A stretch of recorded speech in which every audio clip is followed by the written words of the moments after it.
Welcome back to Tipsy Whiskey Shenanigans. I'm Steven, and tonight, whenever the heck you're watching this, we are getting into neck pours, the most controversial topic in the whiskey community. But before we do that, please do me that favor, like, comment, and subscribe. Helps us out a ton, and we seriously appreciate the support. But let's get into some controversy, guys. So, today we're talking about neck pours. And before we get any further, I would like to say, this is my opinion. You know, everyone is entitled to your opinion. So if you disagree with me, totally okay. But acknowledging how this is totally just my opinion, a lot of people have differing opinions when it comes to neck pours. So what is the honest truth? Legitimately do not know. Again, my opinion here. So I don't know what the truth is with neck pours, but we're going to kind of dig into exactly what are some of the things that people think happen in the neck pours and my thoughts on them.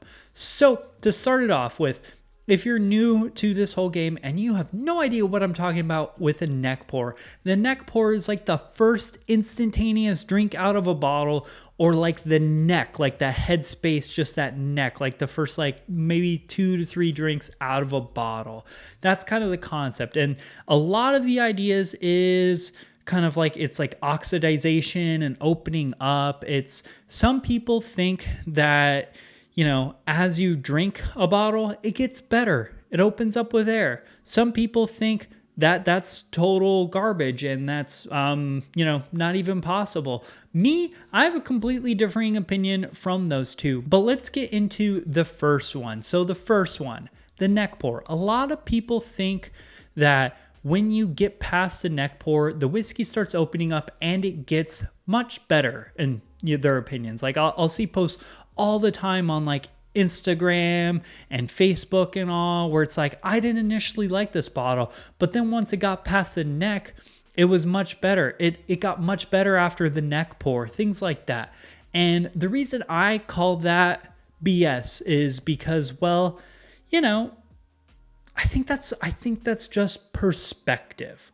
I think that entirely is just perspective. It's expectations and the perspective of said expectations. It's you get a brand new bottle, you're ready to open it up, and you open it up and it's not as good as you thought.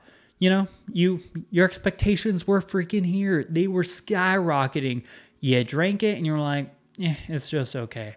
And then maybe, you try it a week later after it's had time to open up. And then you think it's actually here now because you're coming in with the expectations of it's going to be around here. Also, flavor profile and like trying things in different times, like what you ate that day, like that all like changes what you get out of a whiskey. So again, it's all so subjective and so situational, but I just don't think it is. I honestly think that concept of neck pour, it's all in your head. It's all just expectations and your enjoyment of the situation around you. Like, I could be wrong. Again, my opinions. I could be wrong, but that's my thoughts on it. And then some other people think that there's no such thing as a neck pour and that the whiskey doesn't change over time sitting in the bottle. And I call that BS because I know for a fact that the whiskey, well, scientifically speaking, like whiskey, as it gets air, it opens up more. You get different things and like it changes and stuff. That's why when people swirl the glasses, it changes things. It opens it up. It brightens out the freshie. Like it brightens up the whiskey. It kind of unpacks some of those layers in there.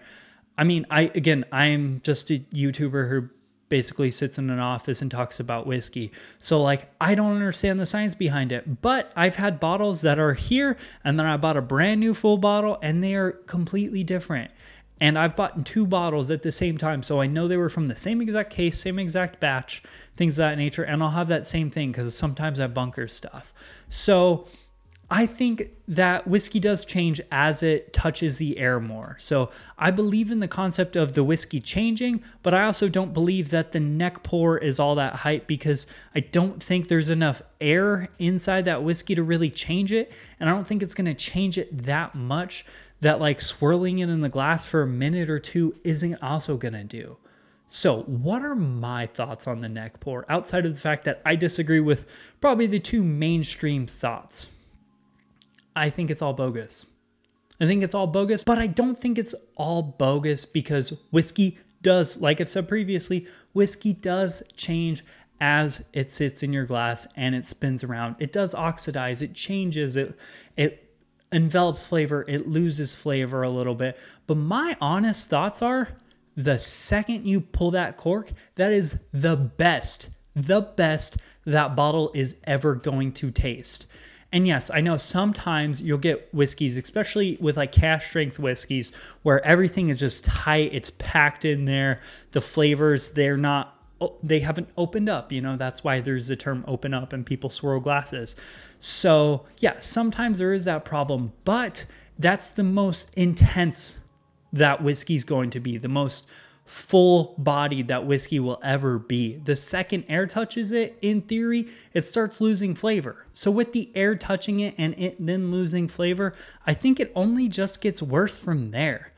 Honestly, my personal thoughts and opinions on the whole neck pour thing is the bottle's going to be the best it ever is when you open it up, and it only gets worse from there.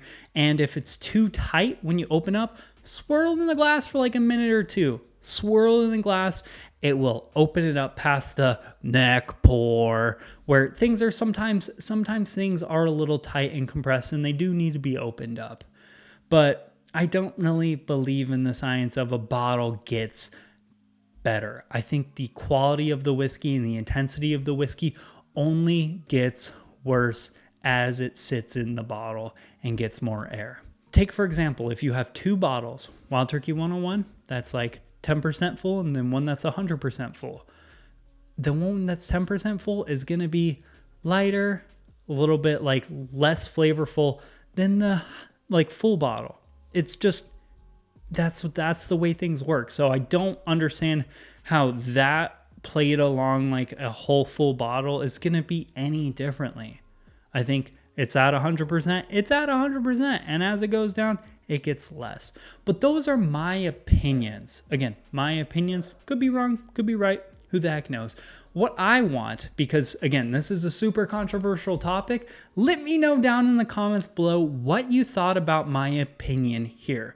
Again, I could be wrong, but let me know down in the comments what you thought, what your opinion of. Do you agree? Do you disagree? It's totally okay to disagree. I have no problems with arguing my opinions. Also like, subscribe, check out the Facebook, Instagram, and the Patreon. The links for all that stuff are down there below.